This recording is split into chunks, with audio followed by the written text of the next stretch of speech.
자, 과학탐구 실험 세 번째 시간 시작하도록 하겠습니다.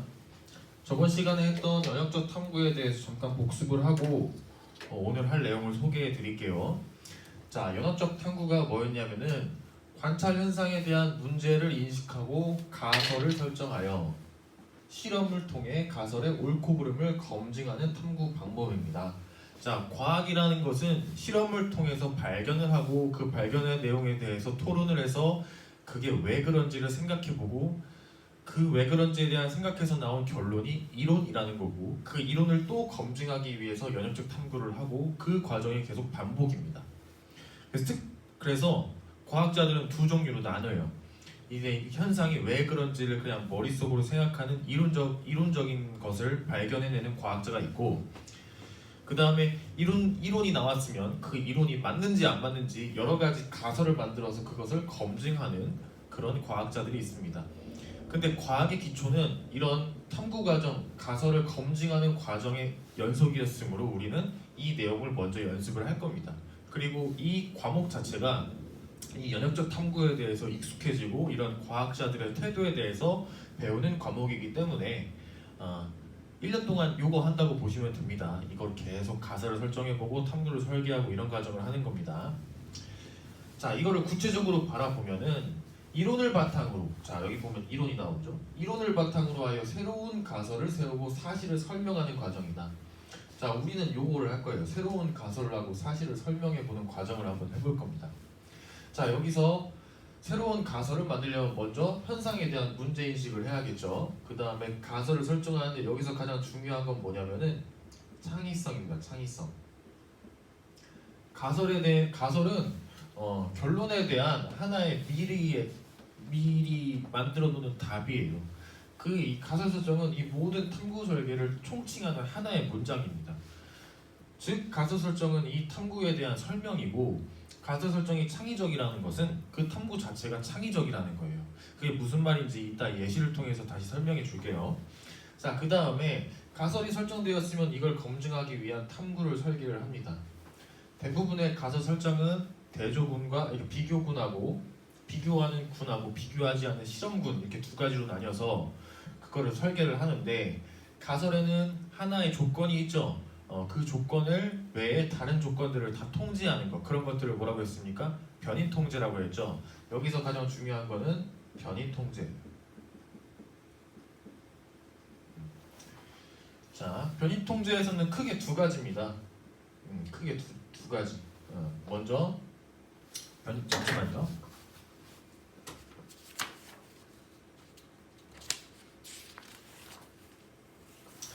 자, 변이 통제는 크게 몇 가지, 독립변이라고, 그 다음 종속변이 있죠.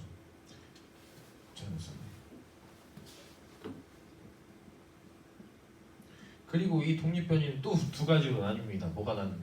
통제변이라고 조작변. 자, 탐구의 꽃은 이 두 개입니다. 통제변이라고 조작변. 통제변이 뭡니까? 조작하는 거 외에 다 통제하는 거죠. 그리고 조작변이 뭡니까? 가설 설정에 해당하는 그 어떠한 하나의 창의적인 요소죠. 이해돼요? 예를 들어 보겠습니다. 어떤 과학자가 꽃병에 꽃이 이렇게 있는데 꽃병의 꽃이 얘가 오래 살게, 얘를 오래 살게 하는 그런 실험을, 오래 살게 하려면 어떤 요인이 있어야 되나, 그런 실험을 해봤다고 쳐봅시다. 자, 그래서 이 사람의 가설이 뭐냐면은, 이 사람의 가설은 여기 물에 이온이 들어가 있으면은 이 꽃이 더 오래 살 것이다 라는 가설을 세웠다고 쳐봅시다. 여기서 이온이라는 걸 생각해냈다는 것 자체가 굉장히 창의적이죠. 그러면 가설이 뭡니까? 꽃병에 물에 이온이 녹아 있으면 꽃이 더 오래 살 것이다. 이게 가설이죠. 그러면 이걸 실험을 설계하려면 어떻게 해야 됩니까? 두 개를 만들어야죠. 두 개. 꽃병을 두 개. 두 개 만들고 여기다가 이 물에는 뭐가 들어가야 돼? 이온이 들어가고, 이 물에는 이온이 들어가면 돼? 안 돼? 안 되죠. 이온이 들어가고 이온이 안 들어가고, 이게 뭡니까? 조작된 변이. 이게 이온이 조작된 변이죠. 그럼 통제 변이는 뭘까요? 이거 외에 모든 것. 자, 이 꽃은 무궁화 꽃인데 이 꽃은 해바라기 꽃이다. 그러면 이 실험에 의미가 있을까요? 만약에 얘가 더 오래 살았다고 쳐봅시다. 근데 얘는 이온 때문이 아니라 꽃 종류가 달라서일 수도 있잖아요. 꽃에 따라서 꽃병에서 더 오래 사는 정도가 다를 테니까. 자, 그 다음 여기는 물을 요만큼 넣었는데 여기는 물을 요만큼밖에 안 넣었어. 말이 안 되지. 그 다음 여기 이 줄기의 길이가 달라. 그럼 물을 빨아들이는 그런 길이가 달라질 것이고, 그러면 꽃에 영향을 줄 수가 있겠죠. 그리고 이 꽃은 만들어진 지 얼마 안 된 새로 탄생한 꽃인데, 이 꽃은 좀 오래된 꽃이야. 그럼 돼, 안 돼? 안 되겠죠. 그리고 이 꽃은 여기를 확대를 해보면은 이렇게 줄기가 있으면 얘를 이렇게 비스듬히 이렇게 잘라놨는데, 얘는 그냥 이렇게 잘라놨어. 그러면 물을 빨아들이는 정도가, 여기는 면적이 넓은데 여기 면적이 작죠? 그러면 이온이 있고 없고랑 얘랑 또 다른 변인이 생겼기 때문에 요거에 대한 요 조작 변인에 의한 가설이 맞는지 안 맞는지가 이 실험이 불확실해지는 거죠. 자, 그리고 여기는 햇빛이 다. 근데 여기는 햇빛이 안 다. 아니면 여기 꽃병은 사각형인데 여기 꽃병은 삼각형이야. 그러면 돼, 안 돼? 안 되죠. 이렇게 이온을 제외한 모든 것이 다 동일해야만 이 실험이 의미가 있을 겁니다. 자, 그러면 이 실험을 한 다음에 만약에 이온이 들어갔던 꽃병에 더 꽃이 오래 살았다고 쳐봅시다. 그러면은 결론이 도출되죠. 미안합니다. 자료를 해석해야지. 그래서 요거에 뭐 얼마나 오래 살았는지를 측정을 해야 될 거 아닙니까? 그래서 측정을 했습니다. 측정을 해보니까 얘는 뭐 3일 살았는데 얘는 하루밖에 못 살았어. 그러면은 결론 도출. 아, 이온이 들어가 있는 물 속에 꽃이 더 오래 사는구나 라는 결론이 도출이 되는 거죠. 그러면 이 사람은, 이 과학자는 또 다른 가설을 세울 수가 있어요. 어떤 가설을 세울까? 이온의 농도. 이온의 농도가 높을수록 꽃이 더 오래 살 것이다. 이런 가설을 세울 수가 있죠. 그러면 그 실험에서의 조작 변이는 뭐가 되는 거야? 이온의 농도가 되겠지. 그러면은 꽃병을 여러 개 놓은 다음에 5%, 10%, 15%, 20% 이렇게 녹인 다음에 또 실험을 하는 겁니다. 이해돼? 해보니까 뭐 15%에서 가장 오래 살았어. 그럼 결론 도출. 이온이 15%에 가장 오래 살더라. 그러면 과학자는 뭐 해야 돼? 왜 15%에서 오래 살았는지를 고민을 해야 돼. 그러면 이온이 왜 15%에서 오래 살았는지에 대한 창의적인 대답이 과학자들 사이에서 나올 거야. 그럼 그걸 또 검증하는 거야. 이런 식으로 과학이 발전한 겁니다. 자, 여기서 이 실험에서 종속변이는 뭘까요? 종속변이는 뭐였어? 독립변인에 의한 결과였잖아. 그러니까 우리는 어떤 결과를 원하고 있는 거야? 꽃이 더 오래 산다. 꽃이 더 오래 산다. 오케이? 이렇게 하면 되는 겁니다. 자, 요게 연역적 탐구 과정이에요. 이렇게 설명하면 여러분들이 얼추 다 아실 것 같고, 이런 걸 하기 위해서는 뭐가 필요해? 기본적인 조사와 실험이 필요하는 거죠. 대충 알아야 될 거 아니야, 이 실험에 대해서는. 그러니까 여러 가지 자료를 통해서 지식을 습득하고, 그걸 통해서 실험을 설계를 해가지고 특정 관찰, 예상, 변이 통제 자료해서 이러한 기초적인 탐구 능력으로 면역적 탐구를 하는 겁니다. 아시겠죠? 자, 그러면 면역적 탐구에 대해서 선생님이 한 가지 예시만 더 들어볼게요.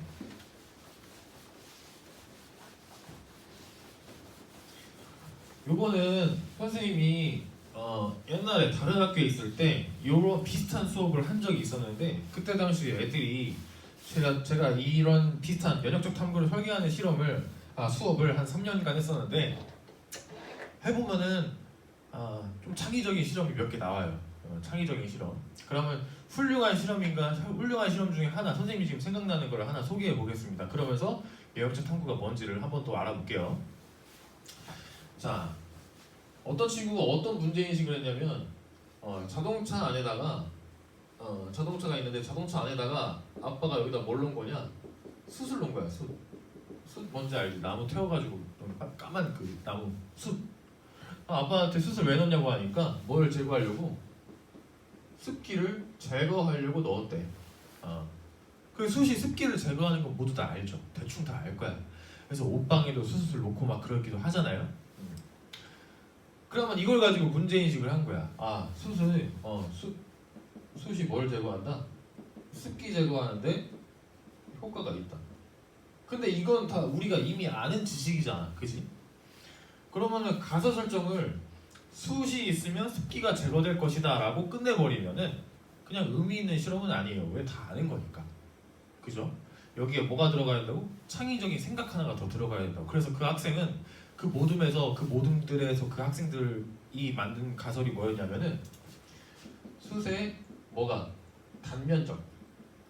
단면적이 넓어지면은 습기 제거가 더 뛰어날 것이다. 이런 가설을 만들었습니다. 숯의 단면적이 넓어지면 습기 제거가 더 높아질 것이다.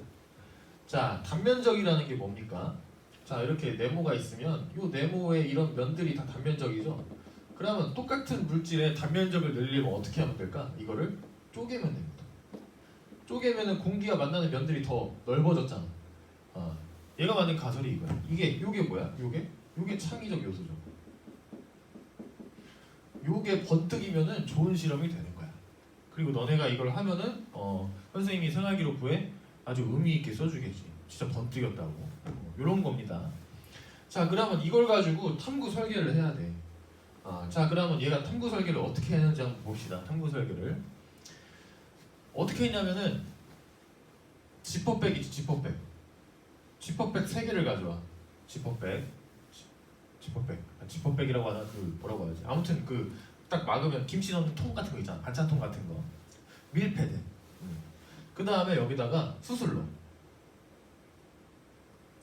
그리고 여기다는 안 넣어. 그 다음 여기다는 수술로. 그리고 여기다는 이 수술 4개로 쪼개. 이렇게 4개로 쪼개. 오케이? 그 다음에 이걸 막아. 막으니까 이렇게 막아야지. 막아. 막고 나서 시간을 기록해. 그 다음에 처음 습도하고 나중 습도를 뭐해? 비교해. 그래서 만약에 저 가설이 맞다면 여기서 나중 습도가 가장 어때야 돼? 적어야지. 왜? 숯이 습기를 빨아들였을 테니까. 자, 그러면 여기서 얘가 통제를 뭘 했는지 보자. 그리고 조작을 뭘 했는지 보자. 자, 조작 변이는 아주 쉽지. 숯의 뭐야? 단면적이야. 여기 그냥 숯이 없고 숯이 있는데 단면적을 넓힌 거야. 자, 그럼 첫 번째 관문이 뭐였냐면 통제. 자, 요 숯하고 단면적만 넓게 하려면은 어떤 통제가 있어야 될까? 그래서 얘는 고민하다 뭘 통제를 했냐면은 숯의 질량을 통제했어. 왜냐면은 아무리 이쁘게 부셔도 이렇게 4개가 이쁘게 부서지지 않는 거야. 그러니까 통제할 건 뭐밖에 없어? 뭐 할 수밖에 없어? 질량을 통제해. 뭐 예를 들어서 얘가 5g이라면 얘 여러 가지 조각도 5g이 되게 맞추는 거야. 그러면 얼추 질량은 똑같다라는 건 얼추 그냥 양은 똑같다라고 할 수가 있잖아. 이해돼? 그 다음 용기 종류가 어때야 돼? 자, 얘는 중국산이고 얘는 우리나라산이고 얘는 뭐 일본산이야. 그러면 용기가 다 달라. 어떻게 돼? 안 돼? 안 되지. 그럼 용기의 종류에는 뭐가 들어가 있어? 용기의 크기, 뭐 밀폐 이것도 들어갈 수가 있고, 그 다음 뭐 면적 뭐 이런 것도 다 똑같아야 되는 거지. 오케이? 자, 그 다음에 가장 여기서 얘가 내가 얘는 진짜 번뜩였다라고 생각했던 게 뭐냐면은 요거야. 습기를 통제해야 돼. 무슨 말이냐면 여기는 처음에 습기가 5였어. 근데 여긴 처음에 습기가 2고 여긴 처음 습기가 7이었어. 그리고 나서 실험을 해. 그럼 이게 의미가 있을까? 없지. 여기도 5면 여기도 5고 여기도 5 이렇게 해야만 습기가 똑같은 습기에서 나중에 습기가 어떻게 되는지 알아낼 수 있을 거 아니야. 이해돼? 그러면 얘가 처음에 습기를 똑같이 만드는데 어떻게 했을까? 쉽지가 않겠지. 여기에 습도를 내가 어떻게 조작할 거야? 그래서 얘는 어떻게 했냐면은 이렇게 했어. 여기다가 너네 그 물병의 뚜껑이지? 물병의 뚜껑에 똑같은 양의 물을 담아. 그럼 이걸 뭘 재? 질량을 재. 그래서 물의 질량을 통제해. 이해돼? 그런 다음에 여기다 다 3개 다 넣어. 오케이? 그런 다음에 이 3개를 동일한 전자레인지 이제 넣고 동일하게 딱 2분 돌려. 그럼 얘도 뭐 한 거야? 통제한 거지. 자, 그럼 물이 있고 전자레인지 돌렸으니까 물이 뭐 될까? 증발하겠지. 그럼 처음에 물의 질량 똑같았고 그 열을 가한 시간도 똑같으니까 증발된 양도 대충 어떻다? 비슷하다고 우리가 어떻게 추론할 수가 있지. 이해돼? 그렇게 해서 처음에 습기를 통제를 한 거야.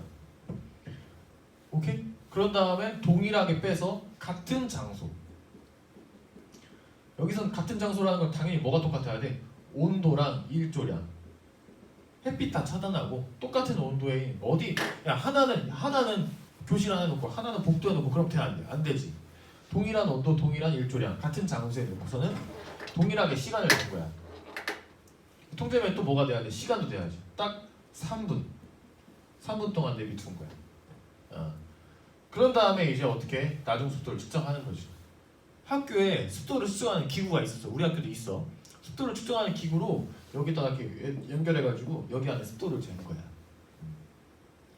그럼 만약에 습도를 재는 측정 기구가 없다면 어떻게 하면 될까? 너네 물 먹는 하마 같은 거 알지? 물 먹는 하마를 넣으면은 여기에 물이 또 빨아들여가지고 여기 물이 이렇게 고여. 그럼 만약에 습도가 많이 제거가 됐다면 물의 양이 어때야 돼? 달라야겠지. 자, 그 다음은 종속변이 뭐야? 습도겠지. 습도 변화. 또는 물 먹는 하마의 물의 양.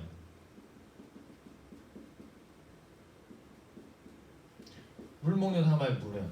이렇게 하면 되는 거죠. 이렇게 하면은 예를 들어서 여기에 습도가 제일 많이 없어졌어. 습기가 제일 많이 없어졌어. 그러면 가설이 맞는 거지. 그러면 이거를 가지고 또 새로운 가설을 만들 수가 있어. 그러면 단면적이 어떠할 때 가장 효율적인가? 그럼 얘를 8개로 쪼개고 얘를 16개로 쪼개고 막 가루로 내가지고 다시 하는 거야. 오케이? 그럼 또 이런 생각을 할 수가 있지. 습도 왜 숯이 습기를 제거 많이 하는가?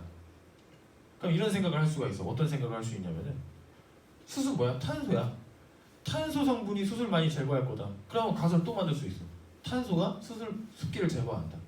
그러면 우리가 아는 숯 말고 다른 탄소를 넣는 거야. 다른 탄소 뭐가 있어? 뭐 여러 가지가 있지. 뭐 연필심도 있고 여러 가지 있어. 그런 걸 넣어가지고 습도 제거 한번 해보는 거야. 그럼 만약에 연필심에서 습도가 제거된다면 탄소가 그런 효과가 있구나. 아니면 숯의 특징이 보니까 구멍이 많이 뚫려 있어. 빈틈이 많아.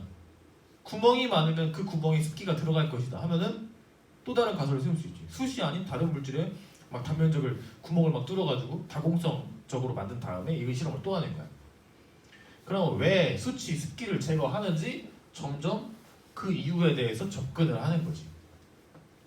이해가 됩니까? 이런 식으로 하는 게 연역적 탐구야. 연역적 탐구. 한 가지만 더 소개해볼까? 한 가지. 자, 이거 말고 또 다른 애는 어떤 애냐면은 한지의 통기성. 한지가 이제 이제 공기가 잘 통과된다 뭐 이런 걸 본 거야. 그래서 얘는 가설이 뭐였냐면 얘는 가설이 종이컵에 플라스틱 컵에다가 여기다 초를 키워놨을 때 이 뚜껑이 한지이면은 더 오래 있다 꺼질 것이다. 이 무슨 말이냐면 만약에 밀폐되어 있으면 산소 없어지면 불 꺼지는 건 알지. 근데 한지가 있으니까 공기가 들어갈 거 아니야. 그러면 좀 더 오래 있다 꺼질 것이다 라는 걸 가설을 세운 거야. 이 가설 안에 이 실험이 다 들어가 있지. 맞아? 자, 숯의 단면적이 습기를 제거했다로 가설을 썼는데 엄밀히 말하면 이 가설은 이 실험에 대한 완전한 가설은 아니야. 그럼 만약에 이 실험에 대한 완전한 가설을 만든다면 어떻게 해야 되냐? 같은 용기에 숯을 넣었을 때 숯의 단면적이 클수록 그 안에 습기가 더 많이 제거될 것이다. 이런 식으로 하면은 이 실험을 완벽하게 한 줄로 설명하는 가설 설정이 되는 거지. 그게 더 훌륭한 가설 설정이야. 이해가 됩니까? 그래서 얘는 실험을 어떻게 했냐면 플라스틱 컵에다가 양초 다 단 다음에 거기 위에다가 종이를 다 다른 걸로 붙였어. 한지, A4지 뭐 이런 여러 가지 종이. 그런 다음에 불을 붙인 다음에 바로 덮고 시간을 재는 거야. 불이 꺼지기까지. 요 실험보다는 약간 과학적이진 않지. 허점도 많아 보이고. 근데 이 실험에서 선생님이 놀라웠던 건 뭐냐? 이거야. 초기 습도를 만드는 거. 그래서 이러한 실험 과정에 대해서 창의적인 요소가 조금씩 들어갈수록 이 실험은 굉장히 의미 있어지고 너네 역량도 발전을 하는 겁니다. 그러면 오늘은 뭐 할 거냐? 이제 남은 시간 동안 너네가 연역적 탐구 설계를 해보는 거야. 근데 이런 과학적인 상황에서의 연역적 탐구 설계가 아니라 그냥 인문학적인 일상생활에서의 어떠한 현상에 대한 문제인식을 하고 그걸 가설정을 하는 걸 한번 해볼 겁니다. 어떻게 하냐? 자, 이제 여러분들이 강좌 밑에 있는 파일을 다운 받으셔서 그 A4지에서 작성을 하세요. 강좌를 다운 받으면 뭐가 나올 거냐면 이게 나올 겁니다.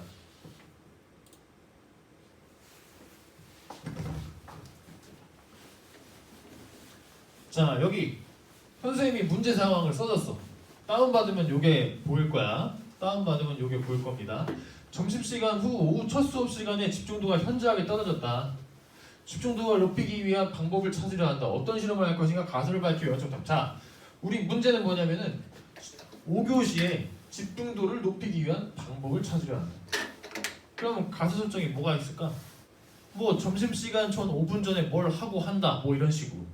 그래서 너네가 이 현상에 대한 하나의 창의적인 생각을 넣어서 가설을 설정해 보는 거야. 그러면 집중도를 높이기 위한 방법이 될 것이다. 이렇게 할 수가 있겠지. 그러면 이 실험을 의미 있게 만들려면 여러 가지가 필요해. 하나만 힌트를 줄까? 자, 우리는 지금 5교시에 집중도를 높이는 걸 하려고 하는 거잖아. 그래서 어떠한 원인 또는 이유를 이거를 해서 가설을 만들려고 했지 선생님이. 그러면 집중도가 높아질 것이다. 이런 가설이 있을 거 아니야. 자, 이것까지는 쉬워. 여러 가지 방법이 있겠지. 근데 여기서 중요한 건 뭐야? 우리는 과학적으로 해야 되잖아. 집중도가 높아졌다는 걸 어떻게 측정할 것인가? 그것도 굉장히 중요한 거야. 야, 집중도가 높아졌다는 걸 어떻게 측정할 거야? 과학적으로. 뭐 어떻게 측정할 거야? 요거에 대해서 좀 창의적으로 한번 생각을 해보세요. 그래서 요거에 대한 실험을 설계하는 거야. 탐구를 설계하고 실험 준비물을 만들고 여기다가 실험 방법에 대해서 글로 작성해서 선생님한테 제출을 하는 겁니다. 오늘 안으로. 자, 여기 보면 그림 설명이 있는데 원래는 여러분들이 학교에 와서 그림도 그리면서 했어야 되는 건데 학교에 못 오니까. 자, 여기다가 그림 그리는 거 쉽지 않죠? 그림 안 그려도 됩니다. 근데 혹시 태블릿으로 한다던가 아니면은 여러분들이 뭐 사진을 찍어서 여기 붙여도 됩니다. 그림을 혹시 그리고 싶다면 여기다 넣어도 되는데 안 넣어도 돼요. 하지만 글로 설명을 해야 됩니다. 이 실험을 어떻게 하는 건지 글로 설명을 하는 거예요. 가장 중요한 건 뭐냐? 요겁니다. 변인 통제. 실험을 설계했으면은 너네가 가설에 의한 조작 변인, 그 다음에 그 조작 변인 외에 통제 변인 쓰고 종속 변인까지 요걸 많이 써요. 그러면 좋은 실험이라는 게 뭐냐? 통제 변인이 많을수록 좋은 실험이에요. 그리고 종속 변인, 그 집중도가 올라갔다는 걸 너네가 어떻게 측정할 것인가? 그거. 그러면 여기 탐구 설계 했을 거고 그 탐구 설계에 필요한 실험 준비물 그걸 쓰시고. 이해돼? 그래서 요걸 해서 내는데 한 가지 주제만으로는 좀 여러분들이 좀 어려울 수도 있으니까 주제를 하나 더 줬어. 두 번째 주제는 뭐냐면은 학교의 분리수거 규칙 준수에 대한 연구. 자, 분리수거를 잘 안 하더라. 분리수거를 잘 시키려면 어떻게 해야 될까? 어떠한 조건이 있으면 분리수거를 잘 할까? 그래서 너네가 창의적으로 가설을 만들어 본 다음에 그 다음 분리수거를 잘 했는지 안 했는지를 알아내려면 어떻게 방법을 측정할 것인가? 그것까지 해서 탐구 설계를 해보세요. 둘 중에 하나만 하면 됩니다. 이거를 다운받으셔서 둘 중에 하나를 좀 생각을 해보고 요거를 작성하셔서 제출을 하세요. 제출하는 방법은 뭐냐? 여러분들이 강의를 듣고 있을 텐데 강의 위에 글에 보면 선생님이 URL을 올려놨습니다. 그 URL에 들어가면은 이런 사이트가 나올 거예요. 거기다가 너네의 반, 너네의 이름, 그 다음에 여기 파일 추가 누르면은 너네의 파일을 넣을 수가 있습니다. 그래서 제출하면 선생님한테 제출이 되는 거예요. 그럼 제출을 했으면은 그 날에 제출한 시간과 날짜가 다 뜹니다. 그러니까 요 실험, 요 수업을 듣는 그 시간에만 그 시간이 아니라 요 수업을 듣는 그 날, 뭐 예를 들어서 이게 며칠이야, 뭐 5일이라면 5일 안에만 주면 됩니다. 그러면 인정을 해줄 테니까 출석으로 꼭 제출을 해주세요. 무슨 말인지 아시겠죠? 자, 지금부터 영역적 탐구에 대한 연습을 한번 해보시길 바랍니다. 다운 받으셔서 아시겠죠? 제출해주세요.